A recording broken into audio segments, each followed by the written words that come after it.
Okay, we are back with Kevin. We're back in the lab. We are finishing up the sensory component.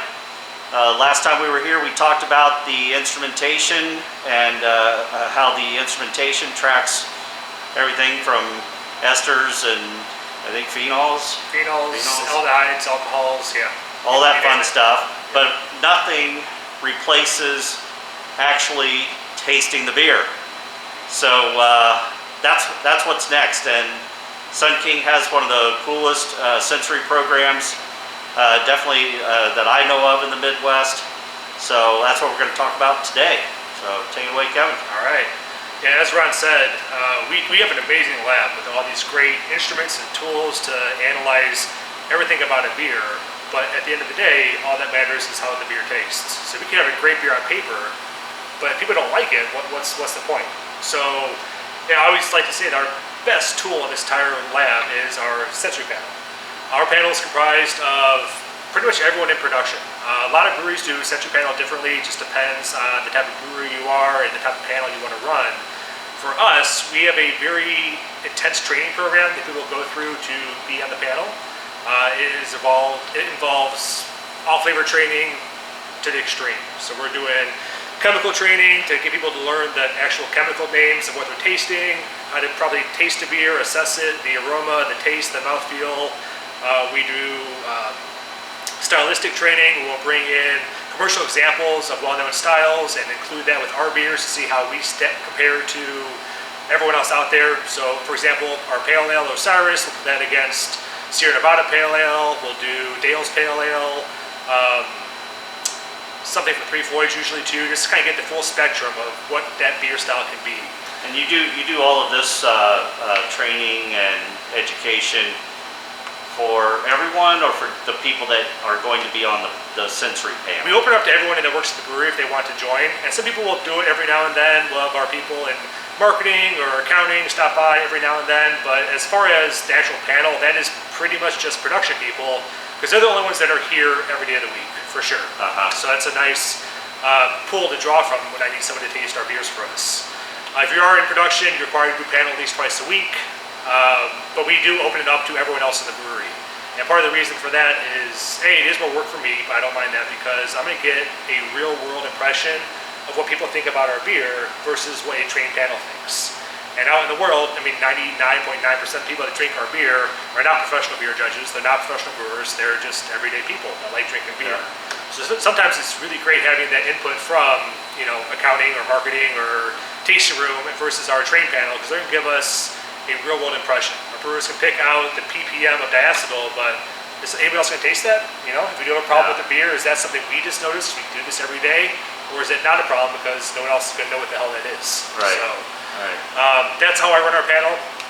So the production people though, they're trained, and they have to do this twice a week. Did minimum, you say? Yeah. Minimum twice a week. A lot do it every day. It just depends on the schedule too.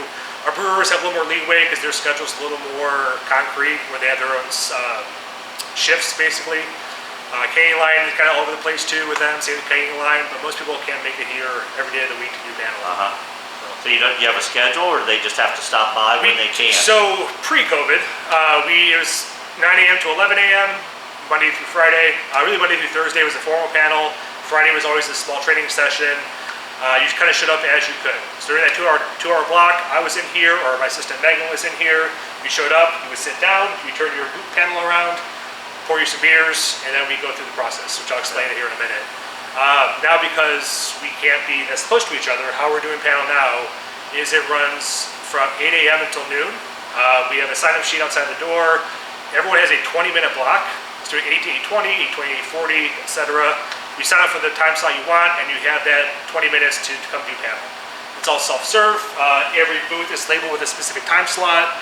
All the beers are in pitchers. There's bottles of isopropyl alcohol and rags to wipe everything down between sessions. I get it. And you don't want people sitting right next to each other, so there's only with their mask off. I get exactly, it. Yeah. There's only one person here at a time. And then they start at the end, move their way down, and then after 2 hours, they start back at the beginning. So at no point in time... re-sanitized everything. Exactly, yeah. Wipe the stuff down, and that is about the safest way we figure we can actually do panels still. Yep.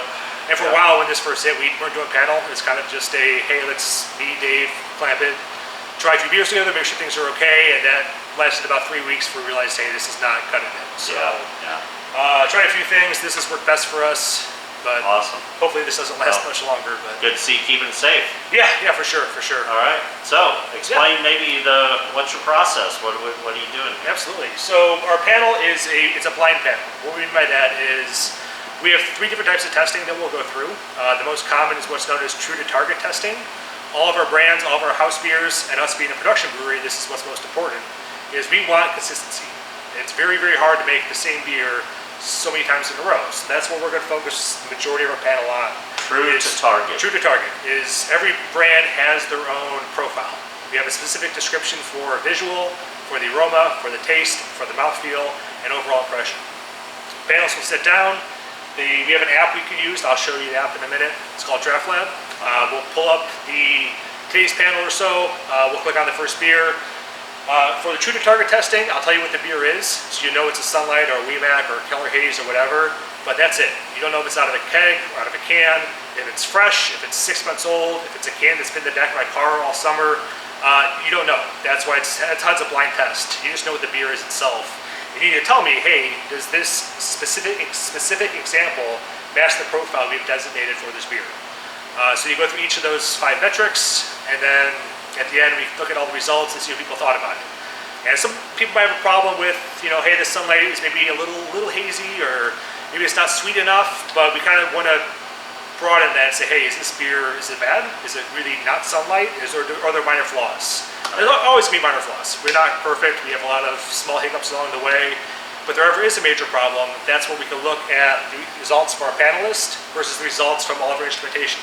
Look at the chemical profiles, look at the flavor compounds, look at all those esters and alcohols and aldehydes, and get an idea of what might have gone wrong in the process to get us the product that we have in front of them. So that should be your target. That probably accounts for, I'd say, 80–90% of all the testing we do. Other than that, we like to do description tests, which are a lot of fun.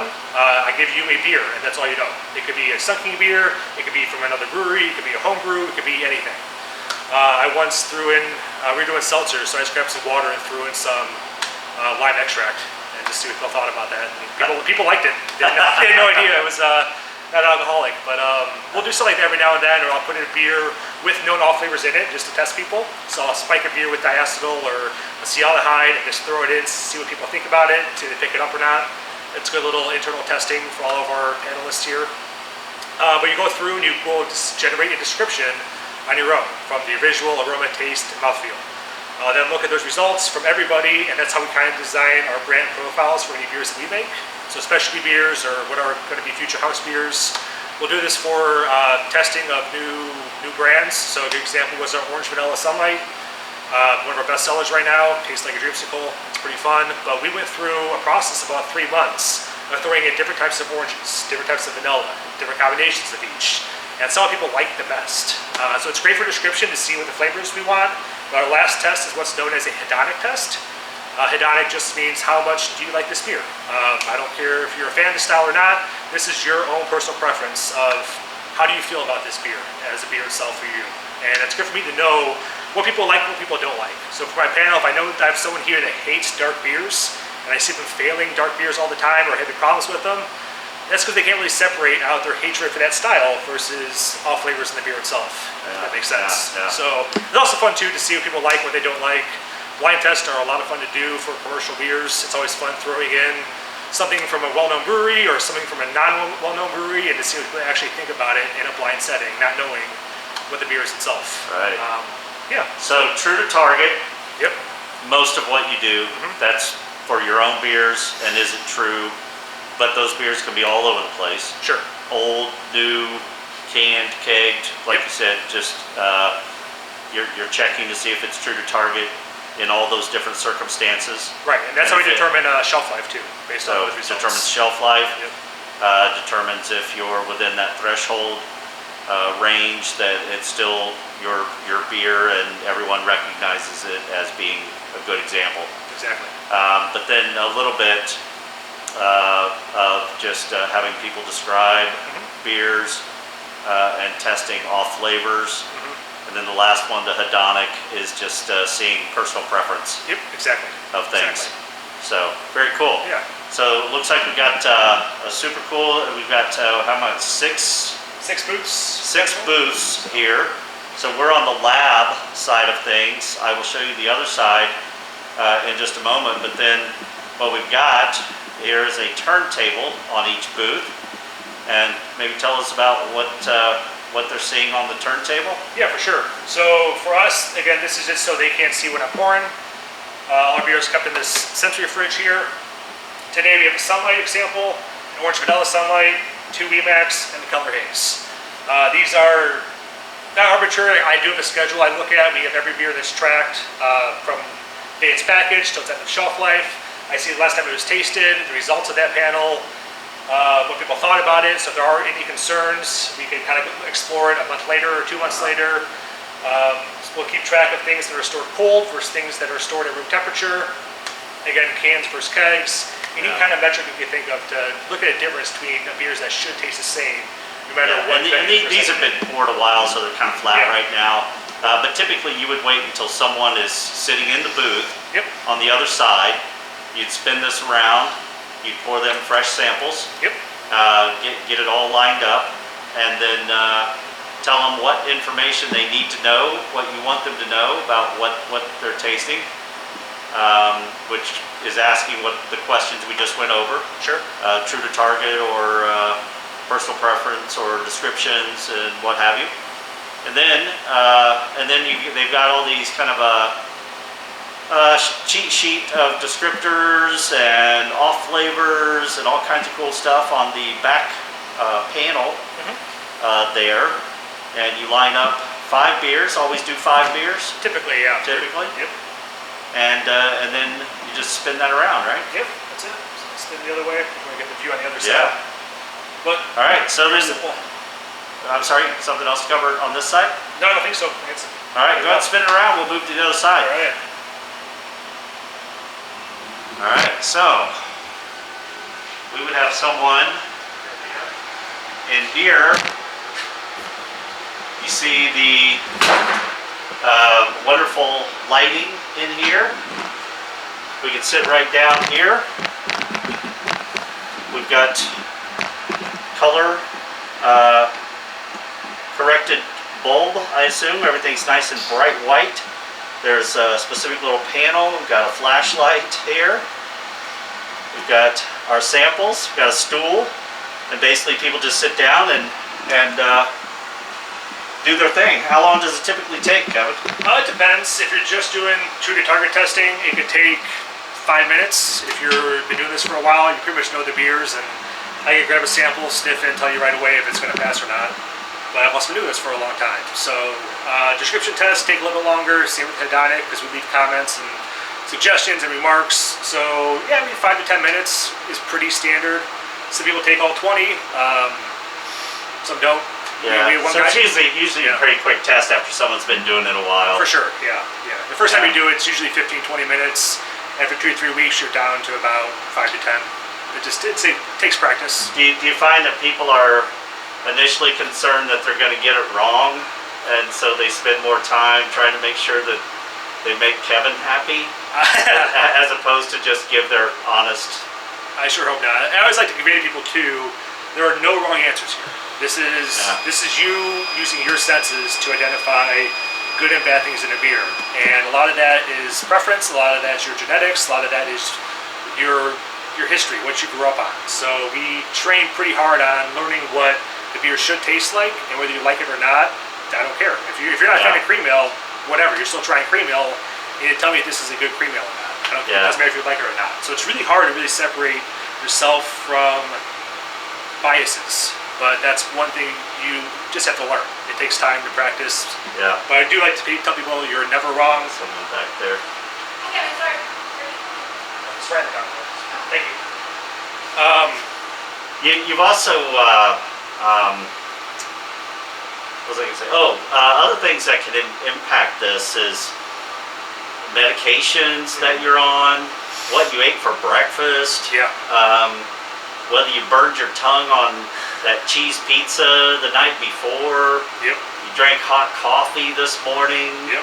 Takes about 3 days to regenerate taste buds, from what I understand, if you scald them off with For sure.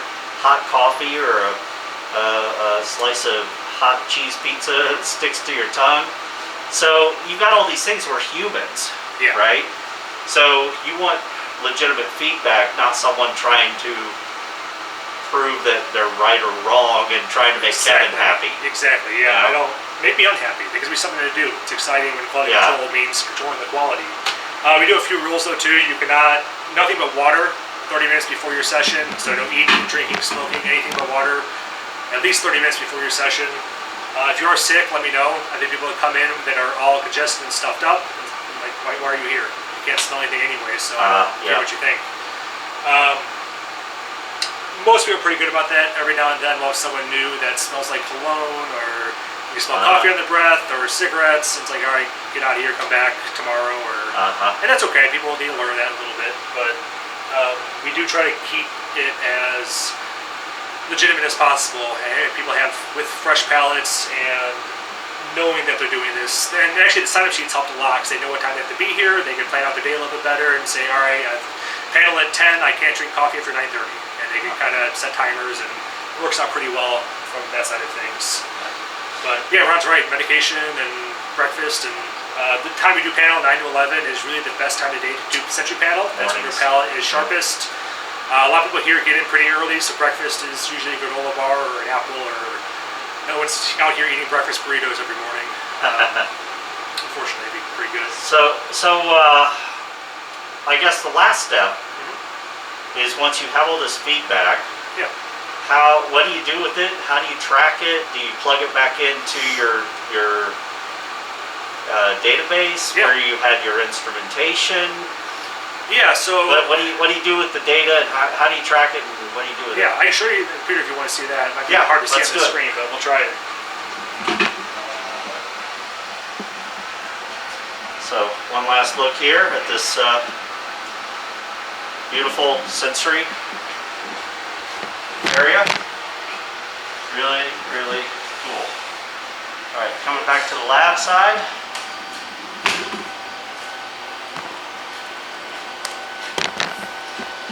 All right. So again, the app we use is called Draft Lab. Oh yeah. It is an amazing app. It was created for craft breweries. One of the founders is Lindsay Barr. She is the head of sensory for New Belgium, or at least she was when she created. She was. I think she went on to. Did she move on now? Yeah. Well, she might still be there. I don't know. I don't know. But it's designed for a craft brewery. They actually have it set up now for not just for beer, but for seltzer, for chocolate, for coffee, for cider. Oh wow! You can do kind of anything. It's really, really so it's neat and interesting. True flavor Absolutely. lab, not just beer. So for us, if I want to set up a panel, we can schedule a test, name it. I usually just use today's date. Set a time frame for it, so it's open from 7 a.m. till 7 p.m. People can go in and put in their results. Choose my test, description, true to target, hedonic, whatever I want to do.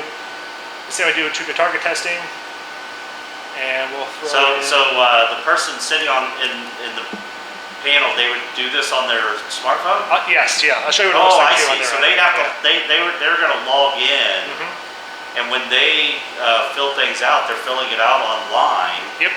And that's going immediately into this cloud-based Draft Lab server, system, which then downloads into your databases. Yep, exactly. Fantastic. So I can set I usually hide the tags and batch numbers so people can't see what the beer is other than the brand. Everything gets a random 3-digit code for an ID. Batch number gets plugged in, whatever the batch is for the beer. That's more for my internal purposes. And the tags are package date, expiration date, bright tank number, and packaging type. 12-ounce can, 16-ounce can, keg, draft, whatever you want to call it. From there, if you want to take a test,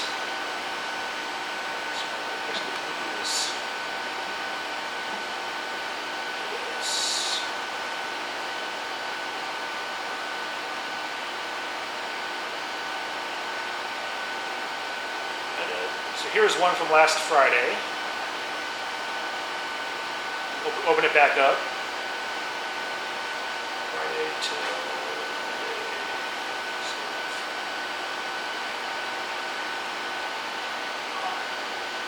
So I did this test on Friday. Pull it up. All I'm going to see is the beer, sunlight, and a sample number. And tell me it's a true to target test. I know nothing else about it. Orange Vanilla, WEMAC, Osiris, and Shadowproof. These are 5 beers we did on last Friday. That's all information we get from it. And as I open it up, I go through and, all right, sunlight, here's our visual target. So is this the feedback that you got, or is this? This would be if I was taking a test right now. This is what it looks like on your phone. I'm Okay, on this the is laptop. this is what the sensory panel sees. Yep. So you see what the visual target is. If it matches that, you hit yes. If you say no, you have to leave a comment why. You can't move on without saying why you don't think it's true to target. Got it. Then aroma, taste, mouthfeel, and overall impression. It's pretty straightforward. From there, we get the results. So basically, you're just asking a series of questions, and they have to fill that in. Yep. So I look from last week for some good ones here. At the sunlight we just looked at, everyone passed it, no fails, everything is good there. We had someone that didn't like something last week. What was it? The WEMAC.